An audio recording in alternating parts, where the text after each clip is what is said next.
Hello दोस्तों, welcome to our channel.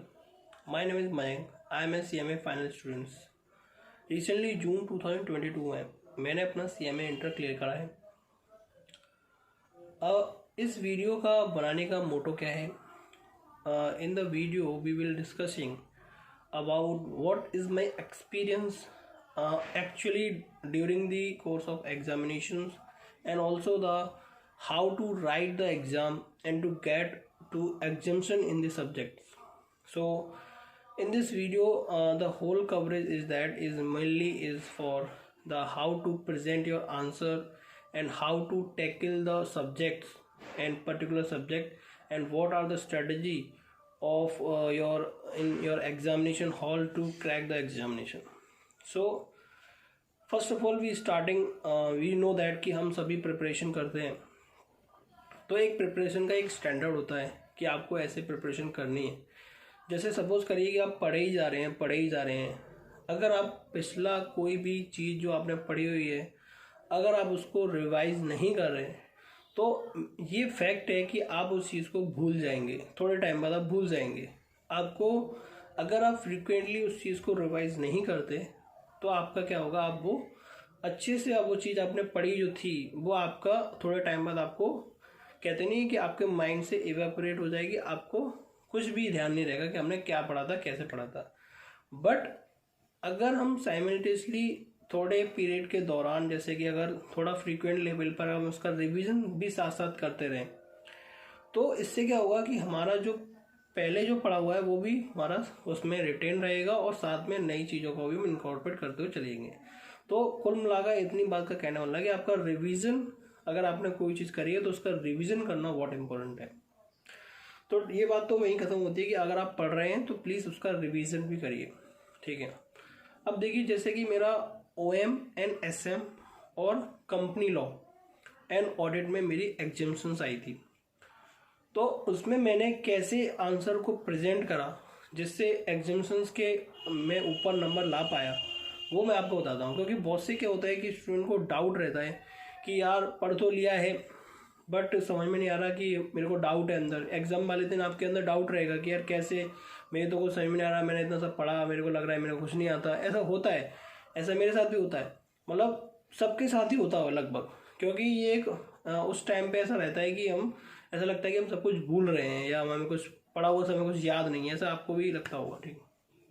तो ऐसा कुछ भी नहीं है। जब आपके सामने क्वेश्चन आता है और अगर आपने वो पढ़ा हुआ है तो आपको इनडायरेक्टली वो आपको क्लिक होगा माइंड में तुरंत, और आप उसको फ्रीक्वेंटली याद कर पाओगे, ठीक है। वो आपके एग्जाम जब आप दे रहे होगे तो आपको पता चल जाएगा जब आपके सामने क्वेश्चन आएगा।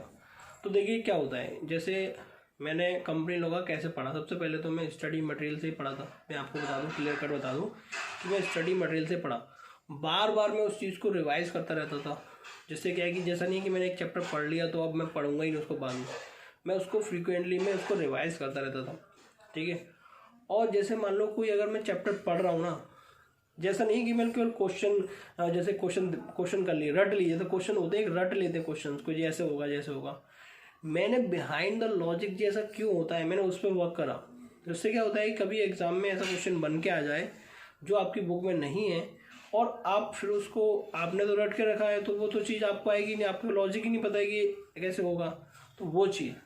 तो इससे क्या होगा कि आप क्या करें, जब भी आप पढ़ रहे हैं ना, आप उसका लॉजिक और उसका कैसे ये यहाँ पे आया, क्या लॉ एप्लीकेबल है वो। क्योंकि कंपनी लॉ में काफ़ी कंपनी लॉ के सेक्शंस और ऑडिट में भी काफ़ी कंपनी लॉ का इनकॉर्पोरेशन बहुत होता है। तो आपको क्या होना चाहिए, आपको नॉलेज होना चाहिए कि जिस लॉ में ऐसे ऐसे लिखा हुआ है, ऐसे ऐसे होता है। कभी कभार वो आपसे गलत चीज़ दे देंगे, आपको सही बताना है, या वो आपसे पूछेंगे कि यह सही है, तो वो MCQ पैटर्न में आता है और 2 मार्क्स के केस में भी आता है। तो जैसे मैं पढ़ता था तो मैं अपने शॉर्ट नोट्स को ही प्रिपेयर करता था।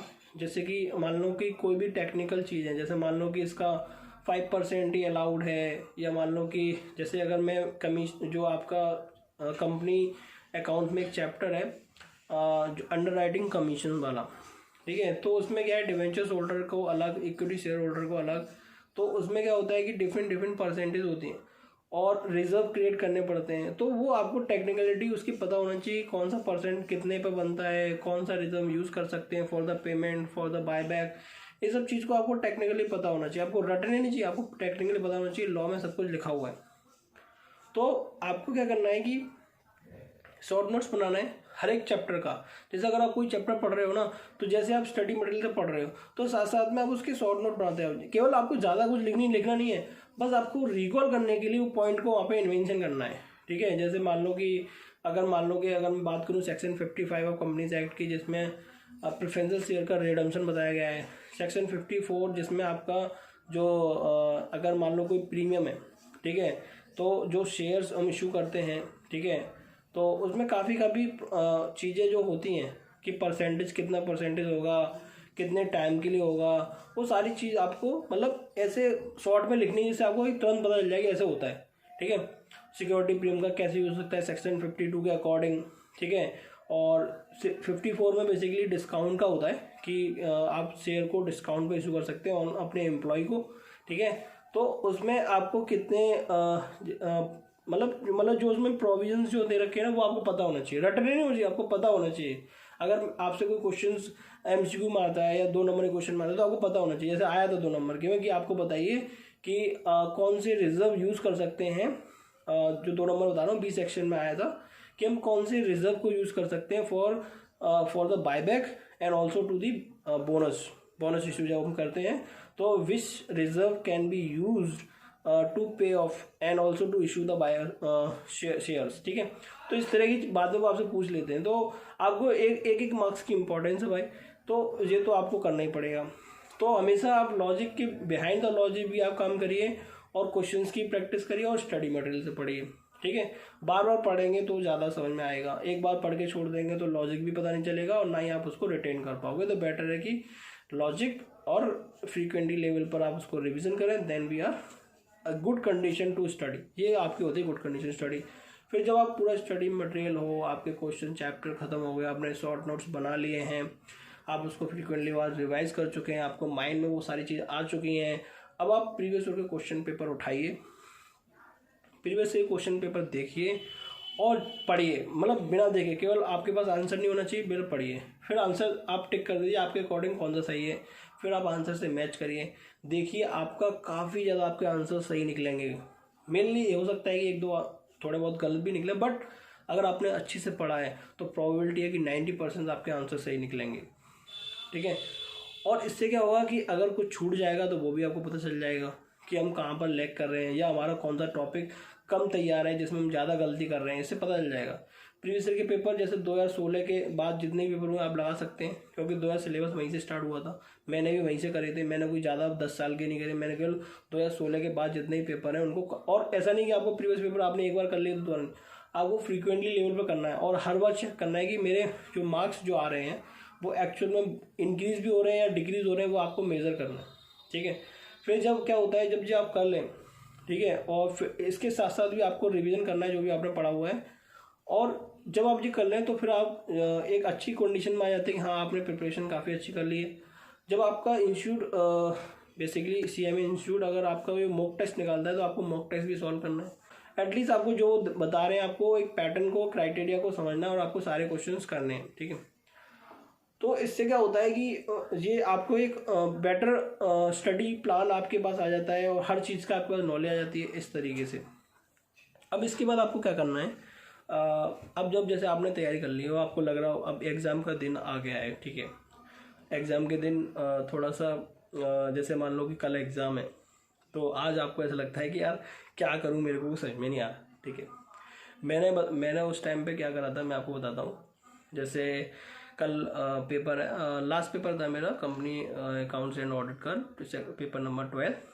तो मैं घर पर आया, मेरा पहले से प्लान था कि मैं ये सारे चैप्टर पहले करूँगा, उसके बाद मैं ये वाले करूँगा, अगले दिन मैं ये करूँगा, ये मेरा पूरा फिक्स था। बट लेकिन ऐसा होता है ना, अगर आपका पेपर जो आप दे के आए वो सही निकल जाता है तो वो प्लान फुलफिल हो जाता है। अगर वो पेपर फुलफिल नहीं होता, अच्छे मतलब आपका पेपर थोड़ा सा आपको डाइस ही लगता है कि यार होगा कि नहीं होगा, तो आगे वाला प्लान आपका डिफ़र करता है। ठीक है, तो बट लेकिन मेरा पेपर सही हो गया था, GST का काफ़ी अच्छा पेपर हुआ था। और ऑल्दो उसमें मेरी एग्जामिशन नहीं आई, बट लेकिन पेपर काफ़ी अच्छा हुआ था। ऐसा नहीं है कि मैं .40 ही लेके आया, काफ़ी अच्छे मार्क्स थे। ठीक है, और तो कंपनी अकाउंट एंड ऑडिट में क्या हुआ कि में आया तो मैंने सोचा कि आप पूरी बुक तो रिवाइज करना is impossible and each and every question करना वो भी इम्पॉसिबल। और बेसिकली आपको क्वेश्चंस तो करने ही नहीं है, मतलब आपको क्वेश्चन आप देख सकते हैं, पैटर्न तो आपको पता ही, आप इतने टाइम से पढ़ रहे होंगे तो आपको एक आइडिया तो हो गया ऐसे होगा। बट आप सोच रहे हैं कि सारे क्वेश्चन कर लूँगा, सारी बुक्स को पढ़ लूँगा, ऐसा नहीं होता है। आपको क्या करना है, जो भी आपने समरी नोट्स बनाए हैं उसको भी रिवाइज करना है। और जैसे अगर आप स्टडी मटेरियल में आपके इंपॉर्टेंट क्वेश्चन जो आपने हाईलाइट करे वो आपको सारे देखने हैं केवल, आपको सॉल्यूशन इतना डीप में नहीं जाना। अगर आप करते भी कोई क्वेश्चन आपको लग रहा है तो आप उसको सॉल्यूशन भी कर सकते हैं, बस ये देख सकते हैं हाँ ये ऐसे होगा, अपने ओरली विजुअलाइज करके आप उसको जल्द से जल्द खत्म करोगे। तो इतना टाइम नहीं होता कि हम सारे क्वेश्चन या पूरी स्टडी में करें, फिर क्योंकि इसमें कंपनी अकाउंट्स भी है, फिर ऑडिट भी है, ठीक है। और ये तो रहा कंपनी अकाउंट्स की बात कि मैंने क्या करा था, शॉर्ट नोट्स को रिवाइज करा था, जो भी स्टडी मटेरियल में क्वेश्चंस हैं उनको मैंने ब्रशअप करा था कि बस मतलब देखा था हाँ ऐसे होगा, इसको इस तरीके से करें, ऐसे इस तरीके की बातें मैंने, और थोड़ा बहुत जो क्वेश्चन जो इंपॉर्टेंट है वो मैंने सॉल्व भी करे थे। और फिर उसके बाद क्या हुआ था कि जो भी प्रीवियसली क्वेश्चन मैंने पहले जो सॉल्यूशन कर दिया था वहीं पर, तो मैंने उसको देखा था बस ऐसे, अच्छा जैसे थोड़ा टाइम लिया था पर थोड़ा मतलब मैंने अपने माइंड में पूरा उसको एग्जॉस्ट कर लिया था कि इस तरीके से होगा, इस तरीके से होगा, इस तरीके से। मेरे को ऑलरेडी पहले काफ़ी टाइम में इसकी प्रैक्टिस कर चुका था, तो एग्ज़ाम बिफोर डे मैं इतना प्रैक्टिस में नहीं गया, बस मेरे को रिमेंबर करना था कि ऐसे होता है बस उस टाइम पर, ठीक है। और वही बेटर रहता है कि अगर, क्योंकि आप ज़्यादा उसमें जाओगे तो सब कुछ छूट जाएगा और कुछ भी नहीं हो पाएगा। तो बेटर है कि सब कुछ अच्छे से कर लो, जिससे क्या है कि आपके पासिंग मार्क्स से ऊपर आपके आ जाए। तो मैंने क्या करा था कि प्रीवियस ईयर क्वेश्चन पेपर को भी देखा, ठीक है। तो होने के बाद क्या हुआ कि फिर भी लगता है कि यार पता नहीं क्या होगा ये वो, तो वो सबके साथ होता है, आप नॉर्मल रहिए, ये चीज़ कंडीशन है, जेन्युइन कंडीशन है, ये होती है और ये होती रहेगी, इसको आप कम नहीं कर सकते। वो तो एग्ज़ाम का रिजल्ट आता है तभी पता चलता है, ठीक है। तो क्या हुआ था कि फिर मैंने ऑडिट में, अब मैं आपको बता रहा हूँ कि ऑडिट में मैंने क्या करा था। ऑडिट में देखिए, वैसे तो ऑडिट पूरा ही इम्पोर्टेंट है, बट मेरा फर्स्ट प्रेफरेंस है कि आप पहले कंपनी ऑडिट करिए। कंपनी ऑडिट से आपका लगभग मेरे अकॉर्डिंग आई थिंक अगर पूरा ऑडिट की बात करूं तो 50% से ज़्यादा पोर्शन आपका कंपनी ऑडिट से पूरा हो जाएगा। और अगर आप थोड़ा सा आपके पास टाइम कम है तो यही प्रेफर करिए कि आप कंपनी अकाउंट्स को पूरा कर लीजिए और ऑडिट को भी, जो कंपनी ऑडिट है एटलीस्ट उसको तो पूरा कर ही लीजिए, ठीक है। अगर आपके पास टाइम है, अगर वैसे तो पूरा ही पढ़ना पड़ता है बट डिटेल में जो आप पढ़ रहे हैं तो कंपनी ऑडिट को पूरा डिटेल में पढ़ लीजिए। जो भी ऑडिट का टॉपिक है उसको बस इतना पढ़िए कि अगर कोई MCQ या 2 मार्क्स क्वेश्चन आता है तो आपसे वो हटे ना, आप उसको इजीली सॉल्व कर पाएँ, इतना कर लीजिए। आपको थियोरेटिकल पार्ट के लिए उसको इतना प्रेफरेंस, अगर आपके पास टाइम है तो आप अच्छी नॉलेज के लिए कर सकते हैं। बट आपको पता है कि अगर आपके पास बहुत ग्रुप दे रहे हैं, इतना टाइम ही नहीं होता कि हम सारी चीज़ों को एकदम से पूरा उतार लें। पर ये कि पढ़ो तो सही एटलीस्ट, जिससे कोई 1-2 मार्क्स का क्वेश्चन आता है वो छूटे नहीं। मैंने पढ़ा था काफ़ी अच्छे से, बट एग्ज़ाम बिफोर डे मैंने केवल कंपनीज जो लॉ है का जो ऑडिट पोर्शन है, ठीक है, कंपनी ऑडिट का जो लॉ से रिलेटेड पोर्शन है, कंपनी जो सेक्शन 139 टू सेक्शन 148, वो मैंने काफ़ी अच्छे से करा था। मुझे पता था कि 100% मुझे क्वेश्चन आएगा और मैं वही 100% करूँगा। तो क्वेश्चन आया था, ऑडिट का क्वेश्चन आया था, मतलब जो कॉस्ट ऑडिट होती है उससे क्वेश्चन था, एंड और भी क्वेश्चन थे मैंने। और हमेशा याद रखिए, आपको ये नहीं कि आपको इंस्टीट्यूट की जो बुक में जो लैंग्वेज लिखी है आप वही लिखना है। मैंने ऐसा कुछ नहीं है, मैंने अपने बस मेरे को प्रॉब्लम पता था कि इसका अपॉइंटमेंट ऐसे होता है। वो तो पूछा गया था कि फर्स्ट ऑडिटर की अपॉइंटमेंट कौन करता है, ठीक है, और सब्सिक्वेंट ऑडिटर, इस तरह की बात अगर आपको पता है तो आप अपने लैंग्वेज में लिख सकते हैं कि आप जैसे आप लिखते हैं आप नॉर्मल इंग्लिश को यूज़ करके लिख सकते हैं। आपको काफ़ी अच्छे, देखो कि मेरी एग्जाम्सन आ गई क्योंकि मैंने कोई ऐसा कोई स्टडी की मटेरियल की कोई लैंग्वेज नहीं लिखी। मेरे को पता था कि प्रॉब्लम ऐसा है, इतने टाइम बाद बोर्ड करता है, बोर्ड नहीं करेगा तो मेंबर करेंगे, मेंबर नहीं करेगा तो क्या होगा, इस तरह के सारे प्रॉब्लम मेरे को पता था। तो मैं उसको ग्रेजुअली लिखते चला गया, जैसे लिखते हैं कि as per section 139, as per section 148 of the companies act कि इफ द जो every first auditor of the company shall be appointed by the, इस तरह की लैंग्वेज आप यूज़ कर सकते हैं और उसको इजीली आपको मार्क्स मिल जाएंगे। ऐसा कोई ज़रूरी नहीं है आप इस भ्रम में ना रहें कि मेरे को जो बोलते हैं कि अरे जो उसमें लैंग्वेज लिखी हुई है मटेरियल वही यूज़ करोगे, तो ऐसा मैंने तो नहीं करा था।